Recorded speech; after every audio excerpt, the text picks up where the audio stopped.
prefer to have mine on all the time.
Good afternoon, everybody, and welcome to the July Council meeting for the Gore District Council.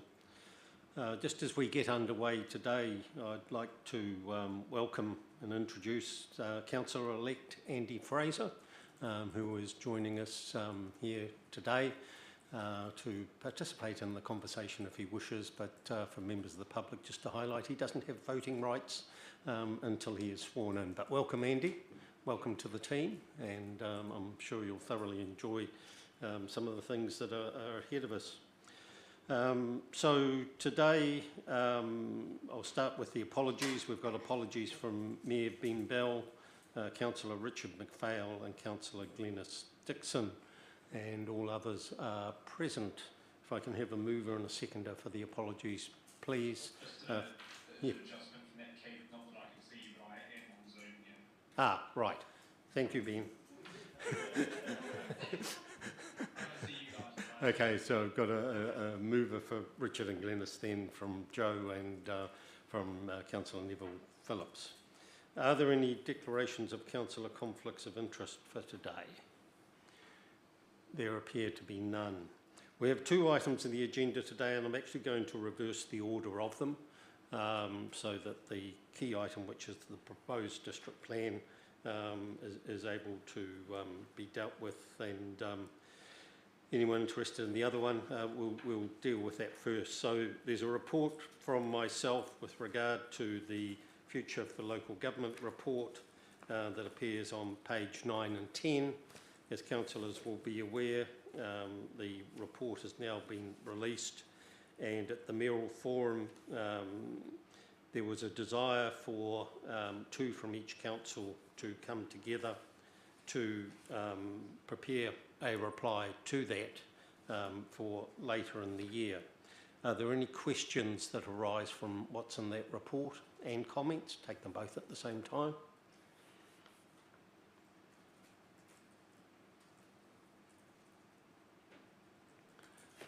So there are 3 recommendations that accompany the report. 1, that the report be received.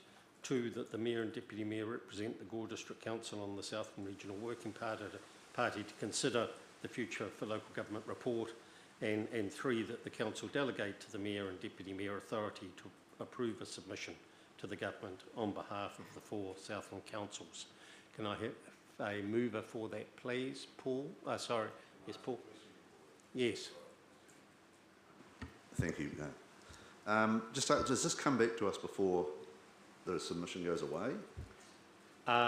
We will certainly circulate a copy informally to councillors before it goes away, but depending on the timing of meetings, the formal sign-off might require at a later date.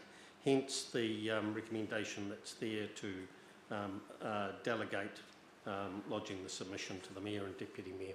Because there's quite a few contentious issues there as far as who come together, who put this together? This report. Was it Yes. our mayoral forum, or was it? It flows from the mayoral forum and the proposal that we were intending to move forward with, but it's open for discussion. Okay, right, thank you. I think Paul's comment relates to these points here, which of course are contained in the report itself. Yes. They're not your comments, they're Okay. Yeah. you might want to clarify that. Yeah. Just to clarify, the points that are listed on page 9, which are the 2, 4, 5 bullet points, are matters that are contained in the report from the review panel. So they're not my thoughts on where it should be heading. And thank you to the Chief Executive. Yes. Okay, that's what I was thinking, because they don't. Some of them don't look like they're possibly from the smaller regions, or has been. And there's a few issues there that I think we need to go over. But I'm happy for you to discuss those issues with the forum as far as it goes. But I was just wondering that. That's all. Yeah, we'll endeavour to discuss it as much as we can. Okay, thank you. So any other feedback, comments?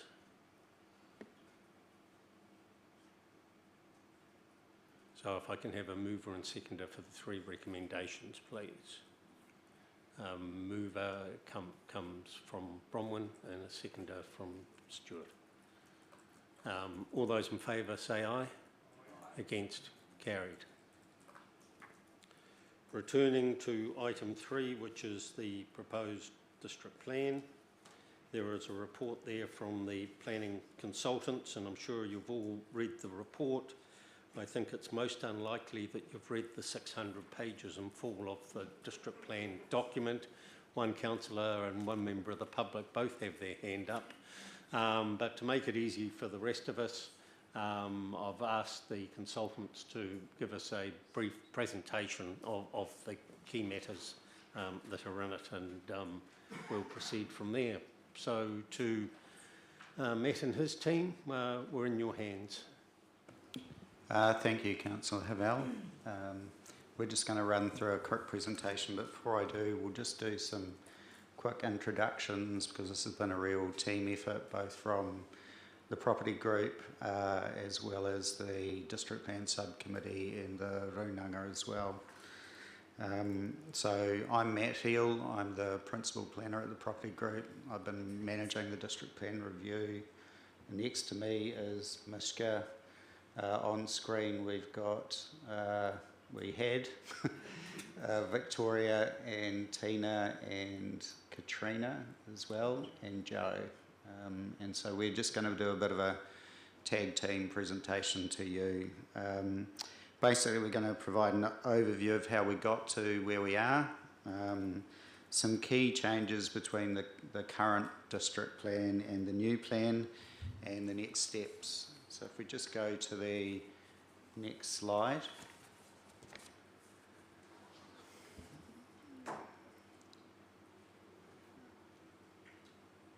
Just a very brief background.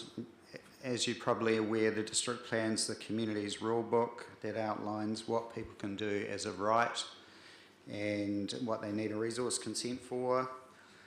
We've been working on reviewing the plan with the council and the Runanga for some time now. It's been further tested by the community through the draft district plan consultation round last year. We've worked with the district plan subcommittee to now make changes so the plan is ready for notification and reflects largely community aspirations. The council's appointed a hearing panel to consider formal submissions from the public, so we're ready to notify the plan. Just the next slide. We need to review the plan in accordance with the requirements of the Resource Management Act every 10 years. So this is a must-have from a statutory perspective. The proposed plan reflects the current regional and national direction, and it's fit for purpose in that it reflects land use change on the ground that has occurred over the last 20 years since the original plan was notified or made operative. We're ensuring the right types of activities are provided for in the right place. So, for example, industrial activities are happening in the industrial zone, not in the middle of a residential zone, for example. The objectives and policies in the plan reinforce this approach, and the rule framework is more targeted to the types of effects that council planners should be considering. So we've moved away from full discretionary activities to restricted discretionary activities typically. So, for example, if you've got a daylight infringement where you might be shading the neighbour, the focus is on the shading effects as opposed to the colour you might paint your house, for example.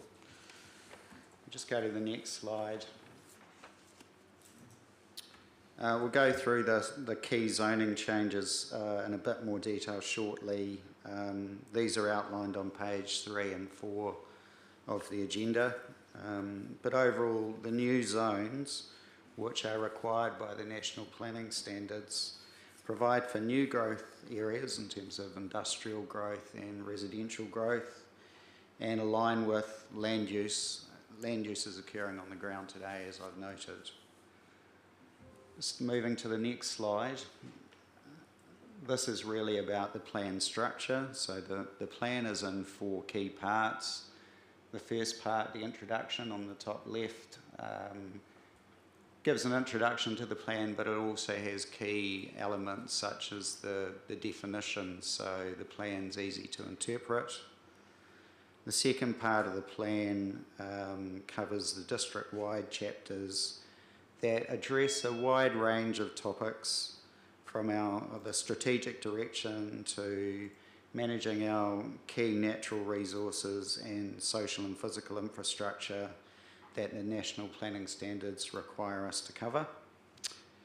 And then we've got in the dark green colour there, the zones, and this is the objectives and policies and rules that clearly articulate what we're trying to achieve in those different areas.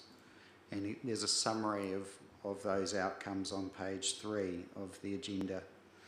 And then the fourth part of the plan are the maps, where these zones are shown and these natural features are identified.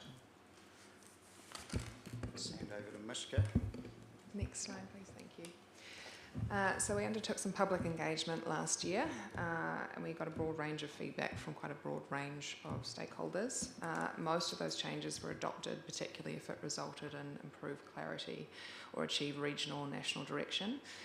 There's some details of that on page 4 and 6 of the agenda, but as an example, we originally had 3 metre yard setbacks, but it wasn't clear for the plan user if that meant minimum, maximum, so we tweaked that to make it clearer. And then some natural hazards, we had originally upzoned some more areas, but it was shown that they weren't viable from a natural hazards flooding perspective.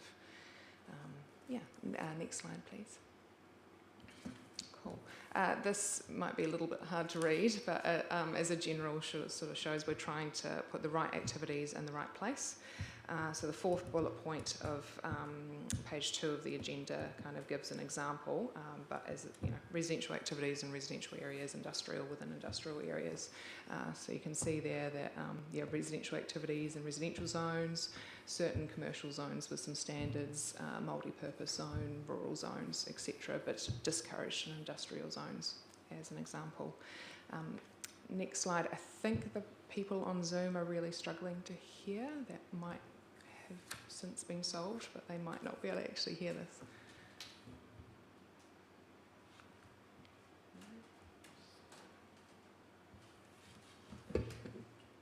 Is anyone on Zoom able to hear this? Yeah, I think it's Joe and Katrina in Queenstown that are having trouble hearing. Right, okay. Well, I might just cover this slide. Basically, what we're going to highlight here is some key changes between the operative district plan and the proposed plan that we presented to you today. So largely in the rural area, we've introduced 3 zones, whereas currently the operative plan has 1 big rural zone. We've introduced settlement zones in Pukerau, Mandeville and Waikaka, and they basically provide for the types of activities that are occurring in those zones at the moment at the scale that they're appearing. So the rural zone at the moment, for example, provides for limited subdivision. A lot of the sites in these settlements are a lot smaller than that subdivision standard, so the settlement zones provide for those activities. Some of the other key changes that we've provided for a rural lifestyle zone around Mandeville and Waikaka, which is largely where we've got some of those smaller rural sites, and a rural lifestyle zone around the Hokonui Hills to reflect development that's happening there currently. So that's a quick overview of the rural areas. If we move to the next slide, I don't know if we can get Joe, so I might just continue on. So I guess as an overarching approach, we've probably introduced a lot more colour to Gore than you've had previously. So you had 5 zones. We've got something between 18 and 20 zones now. And in Gore, we've got an industrial growth area to the south around the Gore sale yards. We've expanded the industrial zone around Mataura Valley Milk in the north. We've introduced a new residential development area in Gore West.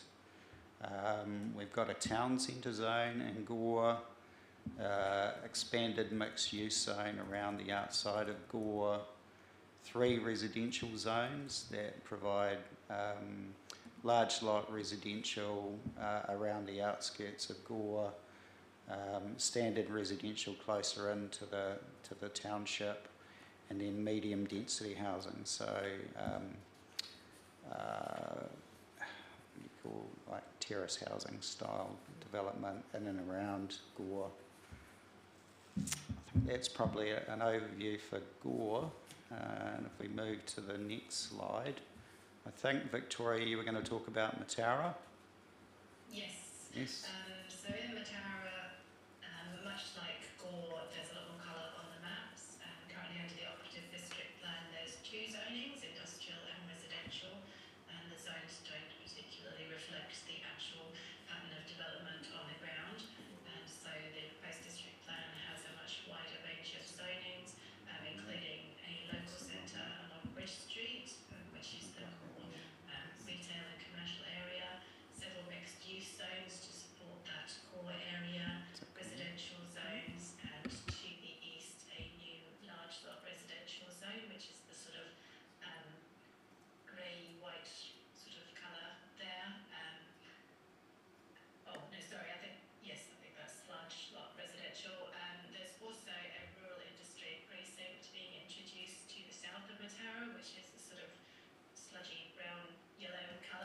if I can just highway butt in there, I think, Victoria, you've got a slightly different map. I'll just show the councillors on the screen. So we've got a rural industrial precinct that comes in about here to provide for rural industrial activities in the future. Sorry, it's not the wrong slide. Good to go, Victoria. Okay, so that was pretty much it for Matara. It's just a broader range of zonings to reflect land use patterns generally. Cool, thanks for that. Next slide. Cool, next steps. July, we're reporting to council to notify now. Pending that, prepare communications and engagement material for notification. And then August, aiming for public notification at the end of August with ongoing communications and engagement, and then to confirm the hearings panel. We've sort of confirmed the structure of that, just not necessarily the individuals yet. September to December submissions, and then further submissions with hearings happening early 2024. Any questions? Councillors, do you have any questions?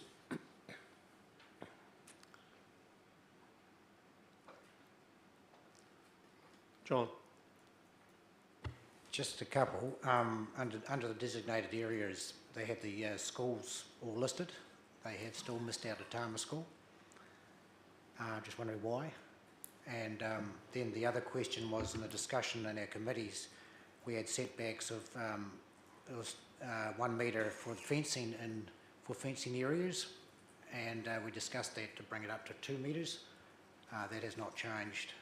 I think, and just a query on the industrial area in Waikaka, where the transport is, and also the south end of Waikaka has changed from for industrial to settlement, rural settlement. I just wonder why that's changed.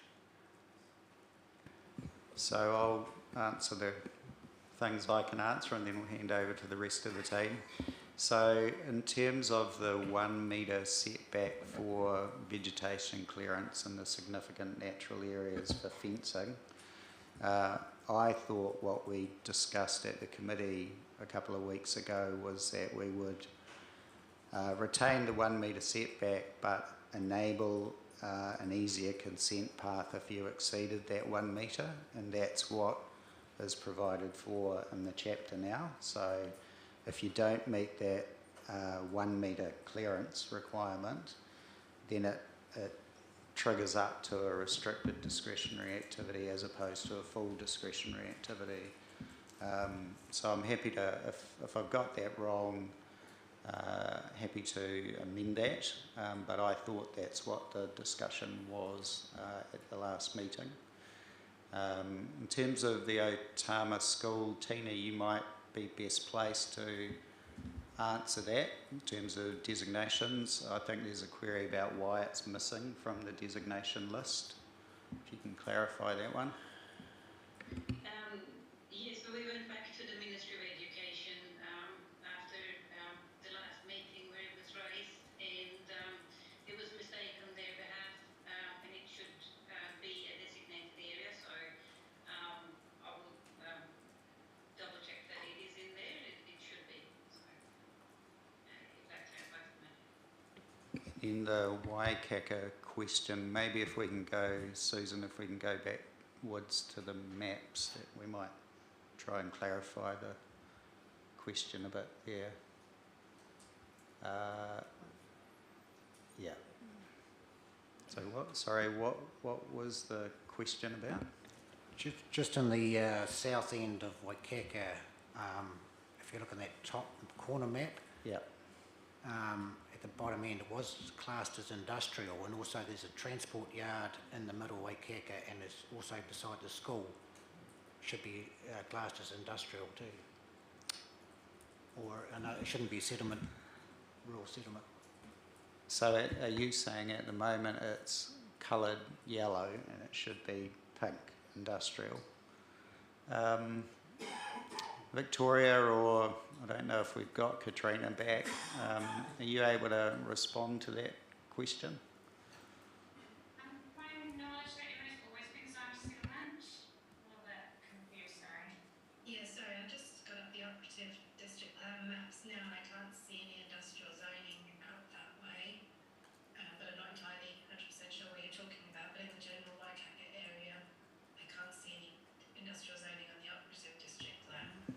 So maybe, Katrina, are you able to explain what the settlement zone allows for in terms of those existing uses? Yes,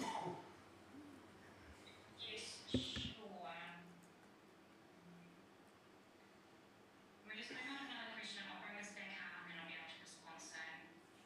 Because I don't think Councillor Gardine's question related to the operative plan, but to the draft that was circulated. So it was the question that the draft that was circulated had it coloured industrial and now it's gone back to settlement. Yeah. Okay, Katrina, can you look into that and then just give us a response after we've taken a few more questions? Thanks. Joe. Through you, Mr. Chair. There has also been previous discussion about the fire break setbacks from buildings. It's still in there as being 2 metres. How are we addressing that? Because that's pretty small for a loaded vegetation area. So again, that it's the same as the clearance for fence lines. It kicks up to a simpler consent path, but from memory, there's also a requirement or a rule that enables, is it emergency works from memory? Sorry, I haven't got it in front of me. Yeah, just under section 330 of the RMA, so an emergency situation, so you could take that, but it wouldn't deal with preemptive works. If I can assist, my recollection on the discussion of houses was the amount to be cleared around the house is an issue that will come up only when a new house is built, which will require a consent in any case, and at that time consideration can be given, and if they want more than the 2 metres, and from a fire protection point of view, the notes say 5 to 7 is desirable, so depending on the features of the site, whether there's vegetation there or not, it can be dealt with at the same time. My recollection on the fencing issue, John, was that we talked about 1.5 metres each side as being an appropriate outcome to include in the plan rather than a metre.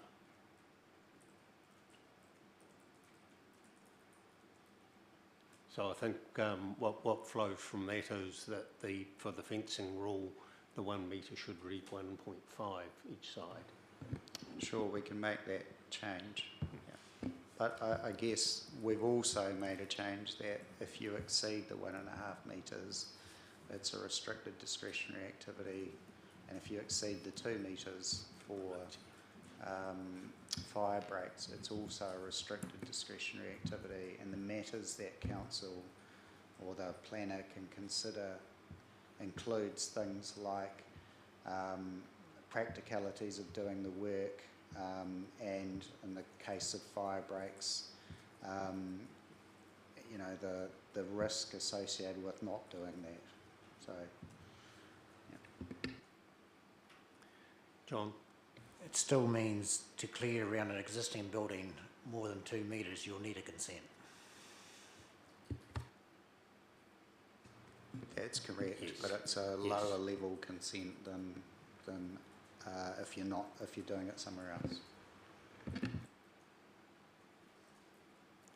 Any other questions, comments?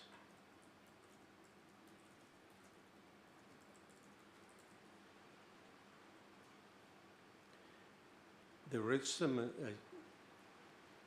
Paul? Thank you, Chair. Let's just say other matters at the end here. It's outside the plan, I see, but the alarm bells ring when I see financial assistance is offered. Number of matters that sit outside the district plan that need to be considered by the council, such as financial assistance for significant natural areas and heritage building sites. Is that something we discuss now, or is that something tied up with the... How does that read? We would need to bring a report back to council to get direction on those things, but it's just highlighting that that's a step we'd need to take. So there are some things that will be happening under the Local Government Act provisions and some under the district plan provisions. And in the operative plan, things like financial contributions were considered as part of the plan.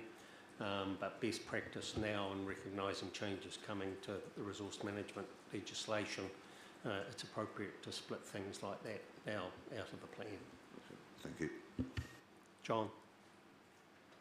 Yeah, just the other thing I picked up on is the setbacks on the rivers, been 20 metres on the Matera, and some of Moikaka's got 20 metres, then it steps down to 10 metres, and then for your local creeks it's 5 metres. And I just noticed that the fencing is now classed as a structure, so you'd need a consent for fencing within that area. Is that right now, or I thought fencing was not a structure? Because would that be like a one-wire fence, would have to be consented? I think we've got an answer to your first question, so we'll deal with that and we'll come back to the, Tina, you might be able to deal with the fence as a structure when it comes to stream setbacks. So Katrina, do you want to cover off the Waikaka question? Yeah, sure. So in the draft plan that went out for community consultation, there was no industrial area for Waikaka, and that hasn't changed. So essentially the zonings remain the same. We haven't made any changes there. There are some commercial industrial uses in the Waikaka area which will maintain existing use rights. Through the settlement zone, we've enabled a bunch of activities, including, for example, residential, community, emergency services. New commercial activities and light industrial activities do need consent, but with a restricted discretionary or discretionary framework, so we can check that the nature and scale is appropriate, but they're not non-complying or unanticipated. So those industrial activities will be allowed to continue under existing use rights, but if new industrial activities want to locate in those areas, then they'll need to get a low-level consent. Tina, have you got an answer in terms of stream setbacks and whether fences are structures and will require a consent if they're within, say, 5 metres of a stream? Yeah, sure. So a fence is a structure under the definitions. So they would be captured in that setback, but obviously the setback changes depending on the order of the stream. So there is a smaller setback for the creeks as opposed to the bigger rivers.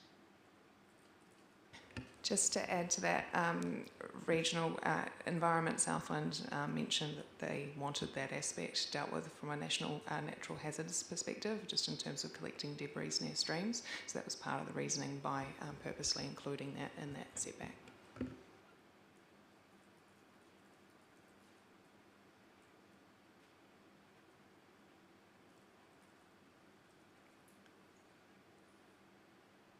Anything further from councillors?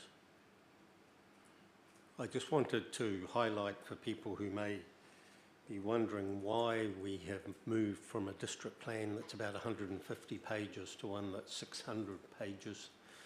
And I'm afraid it's a sign of the times. As highlighted, we only had one rural zone and several residential zones, which at the time the district plan was prepared at the early 2000s was quite appropriate and met the needs of the district. Now we have far more complex legislation that actually requires us to have these numerous zones and to have a more detailed policy framework than what we've had in the past.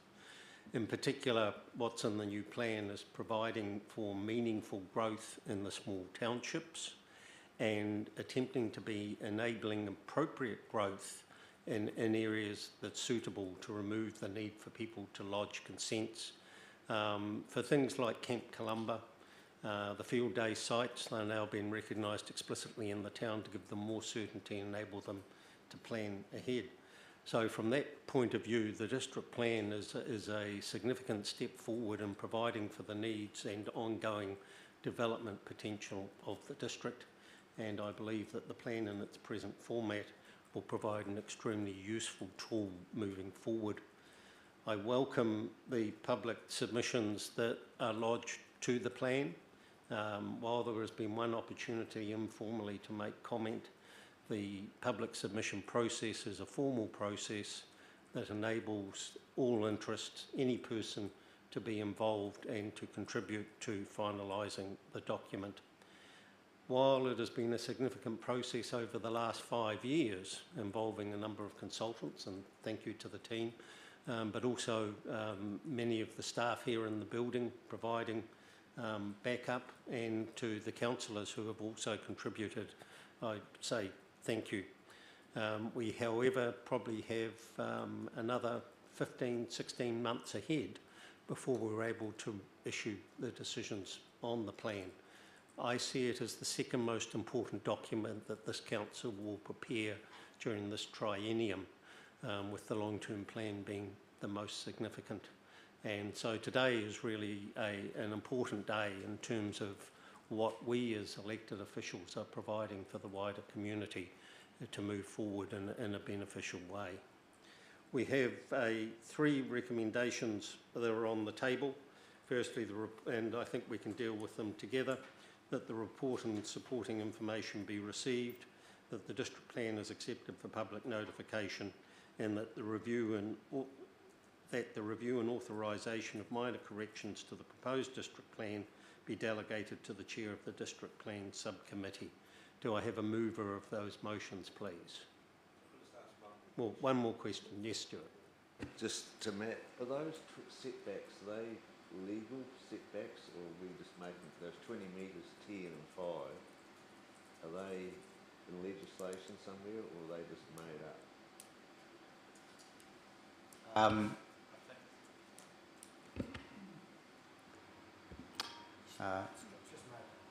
No. Tina, do you want to kind of give a bit of an overview of where they came from? Because we've looked at other plans and drawn on those, and also from memory, the stream type as well. Yes, sure. So yes, in a sense, I suppose they're made up. They are based on other plans and consistency with the other councils in the region. And yeah, it's trying to allow for a difference of the size of the stream, so that yeah, you can have smaller steps back to a smaller stream. And yeah, so it's best practice approach in comparison with other plans. It's better from sure. Oh, sorry. It just makes anything you do around them just become a wilderness area on people's properties then, and if you have to fence back so far, you can't get a digger near the edge. If a tree or something becomes lodged in there, it just gets left in the creek, and I've just seen it happen with massive erosion down a creek and slope down because no one does anything with the edge of the creek because they can't get a digger in there to pull something out. A big flood comes, and the next thing there's a huge hunk of land washed away. So you need to keep your fences and the grazing up to those edges as close as possible without damaging anything. To give clearance when the river floods, if they have bush and stuff alongside it, it just washes out huge hunks of the riverbanks. Well, at the same time, we have initiatives in place to encourage farmers to be planting the margins of our waterways to cut down on the amount of silt and other material entering them. So, yeah, there's a two-edged sword there in terms of pros and cons. Joe and then John. Thank you, Mr. Chair. Just in relation to point 2 on the recommendation that the proposed district plan is accepted for public notification, the process around that, I have had a constituent in our area talk to me about the initial consultation about the change to light industrial / industrial south of Gore here. They are just worried about the level of notification. I'm just wondering what the process is and whether they could get a letter in the mail or some sort of email targeting them and those people specific in those areas so they know what's happening. So, yeah, I can give you a bit more detail about what we're planning in terms of notification. So, anybody who's provided feedback to date on the draft district plan will get a letter directly. indicating that the plan's going to be notified, and so they'll be contacted directly. So in that area, I believe we did get a lot of feedback from the landowners and the neighbours, so they will be notified directly, if you like. And as part of notification of a district plan, we need to send letters to every resident in the district as well. So everyone will have an opportunity. There'll be an ad in the paper as well. John.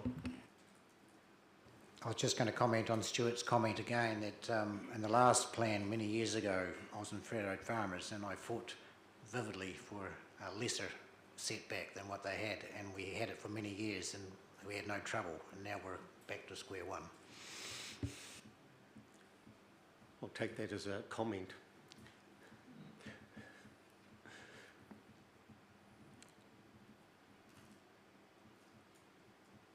Neville. Thank you, Mr. Chair. I've no question, just that I'd like to move those recommendations, all three. Thank you. We have a seconder for the motion. Paul, thank you. Any further comment, discussion? So I'll put the three motions. All those in favour say aye. Aye. Against? Carried. Thank you, everybody. That is a significant step forward. That brings us to the end of the agenda, so I will close the meeting. Thank you very much.